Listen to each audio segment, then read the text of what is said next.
Hi folks, I'm Dave, one of the computer science profs here at VIU. Today I want to try and give you just a bit of an introduction to your Linux account and how you can access it from your laptop or other devices using SSH. So this is going to be available on Linux or Mac or Windows. There are a variety of different ways you can connect. I'm just going to focus on SSH today. We'll give you just a little bit of a rundown on how things are going to work. So I'm just going to lose that talking head there. All right, so the idea is you want to be able to get at your Linux computer science account. This is an account that's going to be given to you by our department. It's different than your general VIU account. So you have to use this one to be able to get at your computer science material. You're going to be using this account for pretty much every computer science course you do through us. So let's see if we can walk through this process a little bit. Again, what will happen is we'll assign you a username and we'll assign you an initial password for your account. The first time that you log in, you'll be forced to change that to password of your own choosing. So usually your username is going to be some combination of your last name or a piece of it and an initial or two, maybe a digit as well. So if you've got JD Smith is your initials and name, then your user ID might be SmithJD or SmithJD1 or something along those lines. So we'll assign that to you. We'll let you know what it is. If you ever forget what your username is, most of your instructors can look that up. But if you forget what your password is, then you'll have to go through the computer science tech to get that reset. So that's tech at csci.viu.ca. So for the examples here, I've got a fake student account set up, Dave Stu. So we're going to be using that for our examples. Obviously, you're going to be using your own username when you go through and try and do this stuff. So we do most of our work in Linux. There will be some courses and some projects where you wind up doing things on Windows or possibly Mac or some other bits and pieces along the way. But most of the stuff that we do, you're going to find you're working in Linux. What's going to happen is we've got a central server that you've got your account on. And when you want to do work for us, you'll be doing work on that server, or at the very least copying stuff back to that server later if need be. But that's where we're going to be looking for your resources. That's where you're going to have to ultimately wind up putting everything.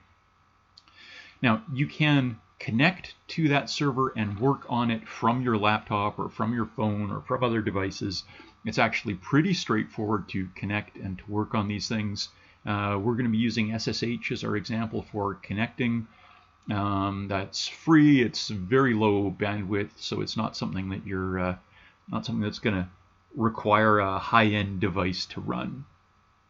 So we do have a couple of physical labs, and if you're actually on campus and using those, they're in building 315 in room 102 and room 115. 115 is the nice lab. 102 is the kind of dingy one without windows. Otherwise, you're going to be connecting from your own laptop or other devices elsewhere. So just to run through that process a little bit, the primary server that you're going to be connecting to for the most part is csci.viu.ca. Its full name is otter.csci.viu.ca. So either of those two addresses work when you're connecting to it. We're typically just going to refer to it as Otter. So if you hear me just saying Otter, that's what I'm talking about. If you're actually sitting in one of those two labs that I mentioned, then the machine that you're sitting at is going to be named Pup1, Pup2, Pup3, or Cub1, Cub2, Cub3. So there's a variety of different physical machines in there as well, but they're all just running mirrors of what's on Otter. So if you work on one of those and then go to work on Otter, your files will all be there. You know, if you work on Pup1 and switch over to Pup2, your files are still going to be there. You've got the same view of your account from whichever one of these machines that you're on. Now, when we do provide you with this account, there's obviously going to be a user agreement that involves making sure that you're not going to do anything inappropriate with the account. You're not going to give anybody else access to it. So when you're given your account, please do read through the user agreement carefully. You will be held responsible for the use of your account or the misuse of your account, depending on how things are playing out. So do make sure that you read that and be fairly careful with that. All right, SSH. This is the tool that we're typically going to use to connect to our servers.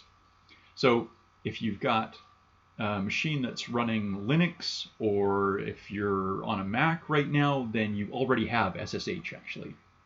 If you're using Windows 10, then it's pretty painless to go through and install it. If you go to the Windows Store, there's an app called Ubuntu. It's free, and you can use it to give you SSH access. So it's an easy install. It's pretty painless. When you install it, it'll ask you to create a username for yourself and a password, but I think that's about the extent of what you need in the way of setup for it. So it's pretty straightforward. If you're connecting from an older Windows device, then there are a variety of other programs like PuTTY. If you go to my webpage that I'll talk about a little bit later on, there are links to where you can find these things so that you can connect. And once you establish a connection, it's going to look just like things do when we're playing with SSH here in a minute. If you're using a phone or a tablet, then again, there's a variety of different apps that support SSH. Termux is the one that I happen to use, but again, there are tons of them out there. So what's going to happen is, whatever platform you're on, you're going to open SSH. So if you're on Linux, you're probably already pretty familiar with the idea of opening command and terminal windows, and probably reasonably familiar with SSH anyways. If you're on Windows 10, just fire up Ubuntu and it'll drop you into a window where you can start typing in SSH commands.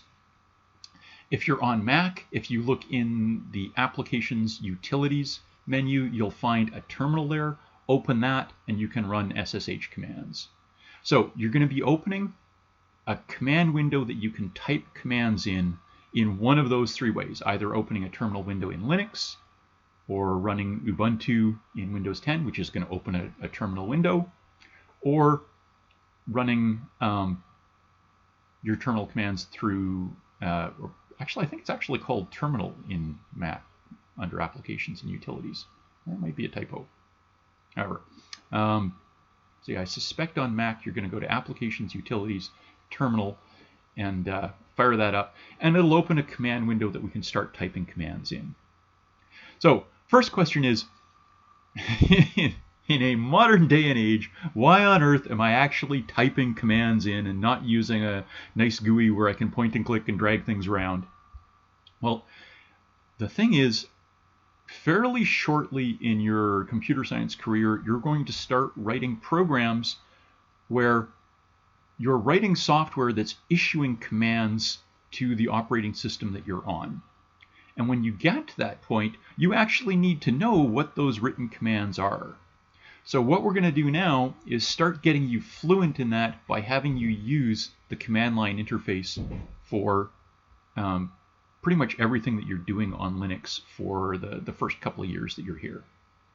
So we'll, although you can function in a GUI sense with most of this, we'll focus on the command line interface for now. I guess it's got the perk that, again, it's super low bandwidth, so you don't need a particularly good connection to be able to work effectively through this. So let's get to the point where we can actually establish a connection to our server. So you get one of these command terminal windows open, and we're going to run SSH, and this allows us to issue commands that we want sent to other servers, or it allows us to establish connections to those other servers. So what we're going to do is establish a connection to that Otter server that I was talking about earlier, csci.viu.ca. And when we do this, we want to tell it who we are.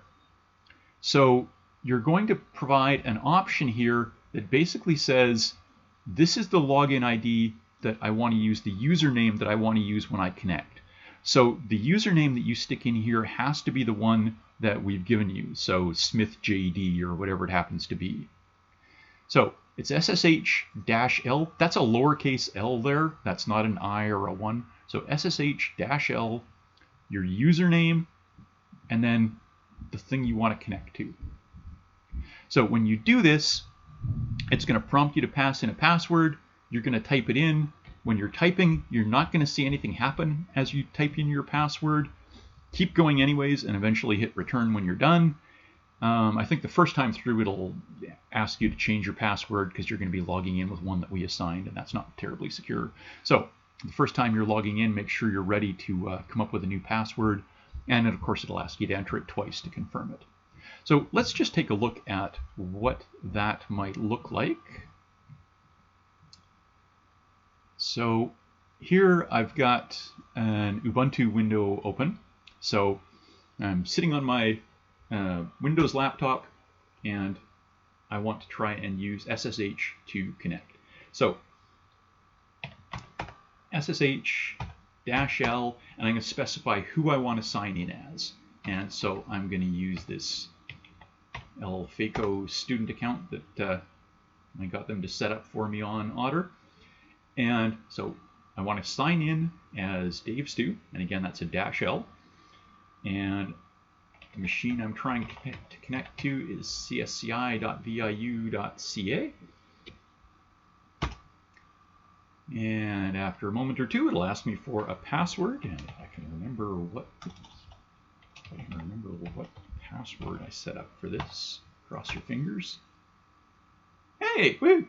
And it'll sign you in. Now, as you noticed, when I was typing in there, nothing appeared on that password line. It doesn't give you stars or X's or anything like that while you're typing in. So you just keep going, type in your password, hit enter, and it'll let you in.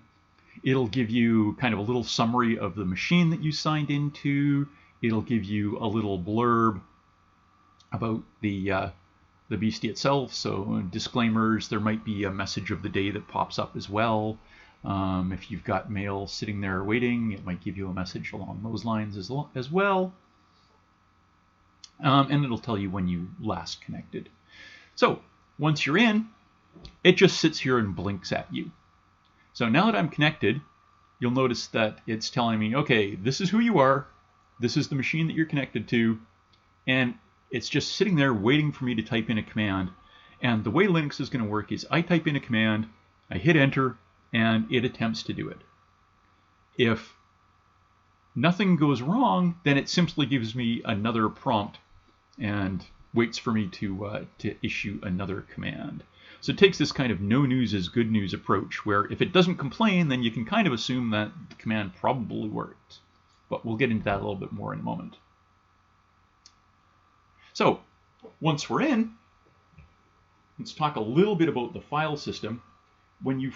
Every time you log into the system, it starts you in your home directory. This is kind of the base location, the starting point where all of your files are.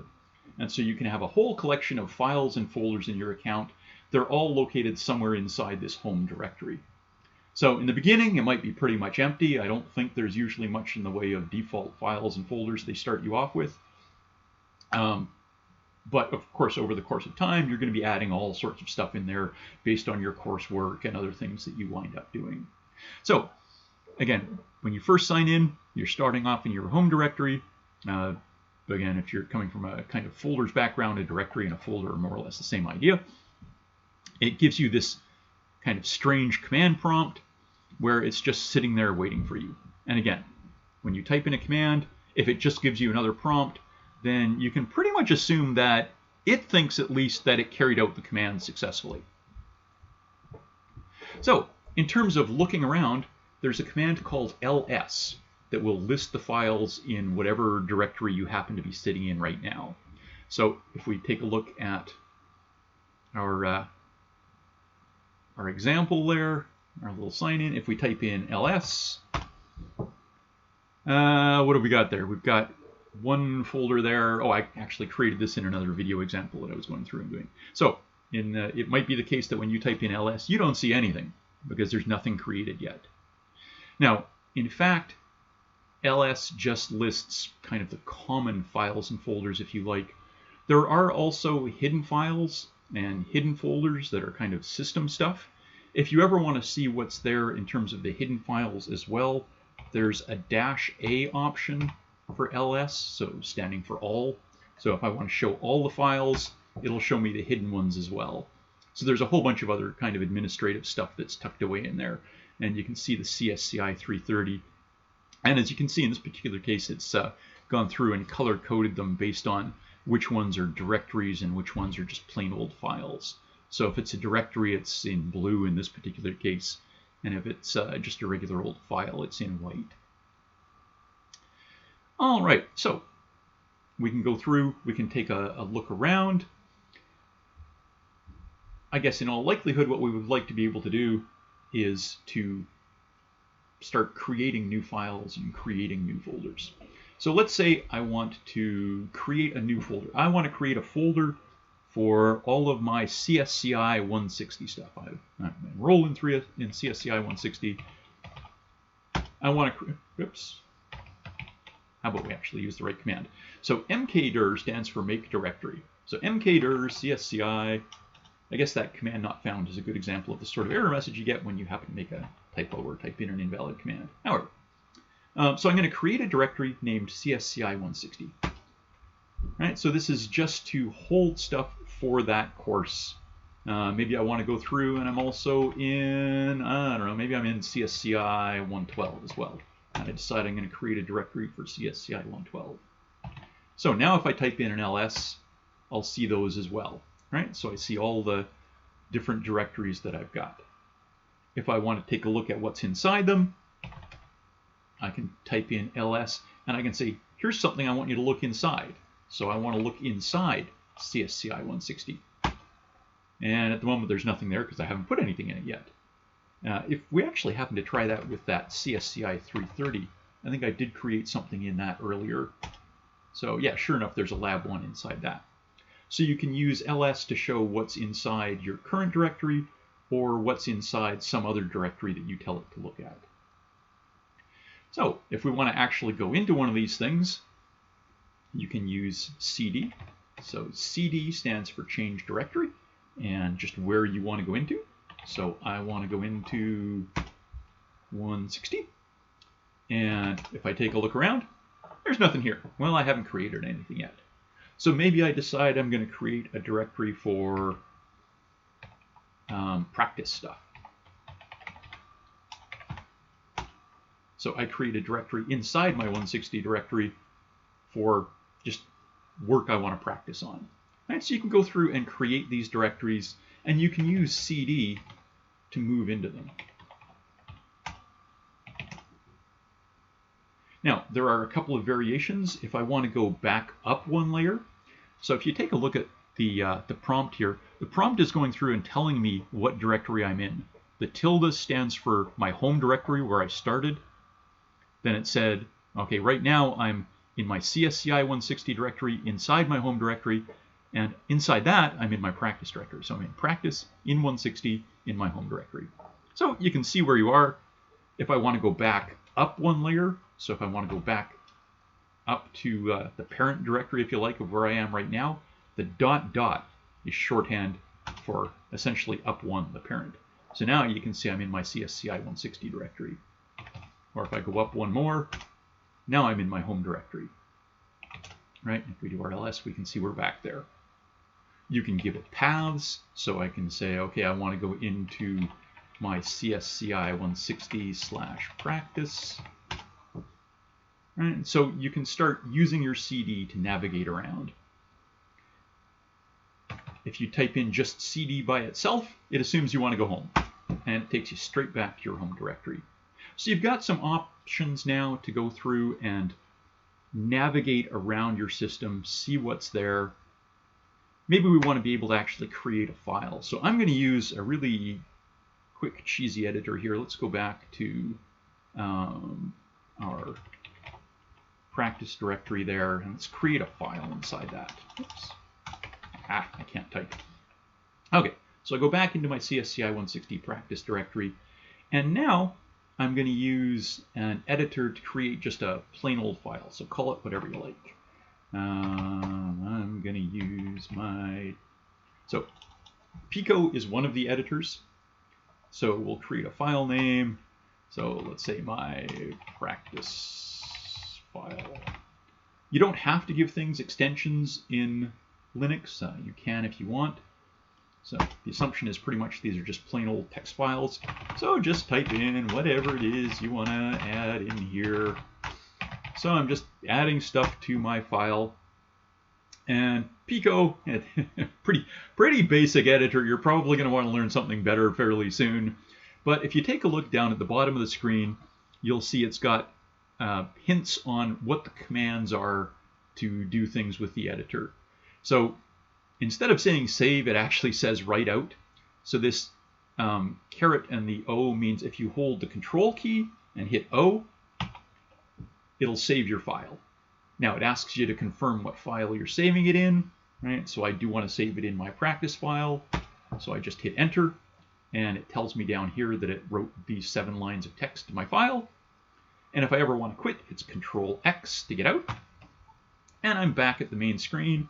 And if I list things, I see my practice file. If I go back and edit it again, if you're too lazy to type the same command over and over again, the up arrow cycles through commands you've typed in recently. So I go back, run this again, and sure enough, that content is still in my file. So I'm just going to exit again here. So now we can go through, we can start editing files, we can navigate through our directories, we can create new directories. If you ever run across things that you want to get rid of, so let's say I create just some random file here. Let's save it and exit. So now I've got my 2 files. If you want to remove something, it's just rm for remove, rm junk, and we'll see it actually deleted that. So of course, anytime you're deleting, you want to be a little bit careful. Once it's gone, it's gone. There isn't a trash here that it's storing things in. If you delete it, it's gone. You can also do things like copy files. So CP is for copy. I want to copy my practice file. Oops, practice. Oh, good grief. Practice file and call it, I don't know, something else.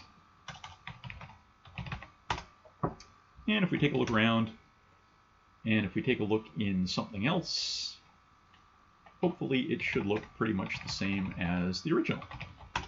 Hey, sure enough, it does. So you can copy things, you can remove things, you can move around, you can create files. You've got a chance now to do some basic exploring. We'll expand on this in other videos and in other work, but you've got a good point to start with. Now, when you want to get out, it's just log out when it's time to leave. If you're signed in the labs, you certainly want to make sure that you log out from the machine that you're in. It's probably a good idea here anyways. Now, when I log out, again, everything that I've created is there until someday I decide to delete it.